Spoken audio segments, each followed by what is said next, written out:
75वें स्वतंत्रता दिवस की आप सभी को हार्दिक शुभकामनाएं। जो आज़ादी लाए वो भारत माँ के लाल राज दुलारे हैं। जितने प्यारे बापू हमको उतने सावरकर भी प्यारे हैं। सच है बापू शांति अहिंसा की राहों के राही थे। काला पानी पाने वाले भी तो माँ के वीर सिपाही थे। भारतीय स्वतंत्रता आंदोलन में कई ऐसे महान व्यक्ति हुए जिन्होंने अपने विचारों और देशभक्ति से स्वतंत्रता की एक नई अलख जगाई। ऐसे ही एक महान विभूति थे विनायक दामोदर सावरकर। विनायक दामोदर सावरकर महान क्रांतिकारी, चिंतक, लेखक, कवि, वक्ता और राजनेता थे। वे स्वतंत्रता आंदोलन के अग्रिम पंक्ति के सेनानी और प्रखर राष्ट्रवादी नेता थे। वीर सावरकर जी का जन्म 28 मई 1883 को महाराष्ट्र के नासिक जिले के भगुर गांव में हुआ। उनकी माताजी का नाम राधाबाई और पिताजी का नाम दामोदर पंत सावरकर था। इनके दो और भाई थे, गणेश सावरकर और नारायण सावरकर। इनकी पत्नी का नाम यमुनाबाई था। बचपन से ही सावरकर जी को पढ़ने का बहुत शौक था। 1901 में नासिक से मैट्रिक की शिक्षा पास की। मशहूर फर्ग्यूसन कॉलेज से स्नातक की डिग्री और लंदन जाकर वकालत की डिग्री प्राप्त की। 1904 में अभिनव संगठन बनाया जिसका उद्देश्य अंग्रेज़ों के विरुद्ध स्वतंत्रता सेनानियों की फौज तैयार करना था। 1905 में बंगाल के विभाजन के विरोध में विदेशी वस्त्रों की होली जलाई। इस दौरान ही कई पत्र पत्रिकाओं में अनेक लेख भी छपे। इन्हें पहली बार 13 मई 1910 को गिरफ्तार किया गया। 7 अप्रैल 1911 को इन्हें दोबारा गिरफ्तार कर लिया गया। 1911 से 1921 तक ये अंडमान के सेल्युलर जेल में कैद रहे। ये ऐसे स्वतंत्रता योद्धा थे जिन्हें 2-2 आजीवन कारावास की सज़ा मिली। ऐसे महत्वपूर्ण अंश को तिल तिल मिटना पड़ा। कोठरी के आगे कोठरी बनाकर सीखचे खड़े कर दिए गए। सागर का किनारा, पता नहीं सागर और सावरकर जी का क्या संबंध था। वो जिस तरह जहाज से सागर में कूद पड़े, स्वतंत्रता के लिए छलांग लगा दी।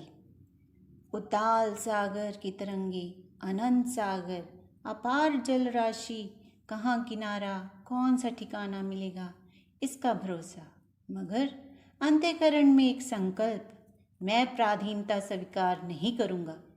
ऐसा पौरुष, सागर से 2-2 हाथ करने का फैसला और फिर उन्हें सागर के किनारे काले पानी की सज़ा।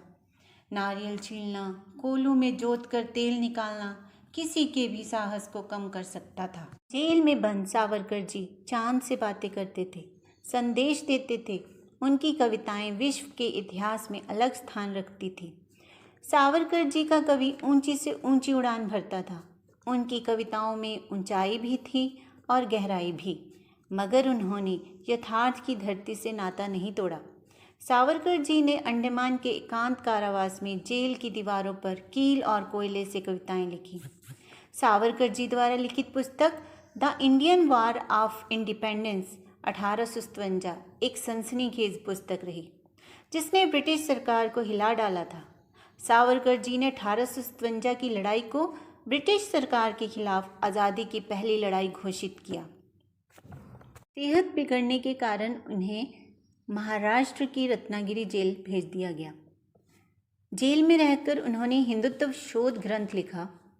जेल से छूटने के बाद ये हिंदू महासभा के अध्यक्ष बने, जिसका उद्देश्य देश की प्राचीन संस्कृति की रक्षा करना था। सावरकर जी ऐसे क्रांतिकारी थे जिन्होंने राष्ट्र के सर्वांगीण विकास का चिंतन किया। उन्होंने छुआछूत, बाल विधवा विवाह, पुण्य विवाह पर प्रतिबंध आदि के विरुद्ध आंदोलन शुरू किया। वे कुरीतियों का निर्मूलकरण करने वाले समाज सुधारक थे। उनका संपूर्ण जीवन स्वराज्य की प्राप्ति के लिए संघर्ष करते हुए बीता। अंत 26 फरवरी 1966 को भारत के इस महान क्रांतिकारी का निधन हो गया। आज़ादी के बाद उन्हें डी लिट की उपाधि दी। इनके नाम पर डाक टिकट भी जारी किया गया।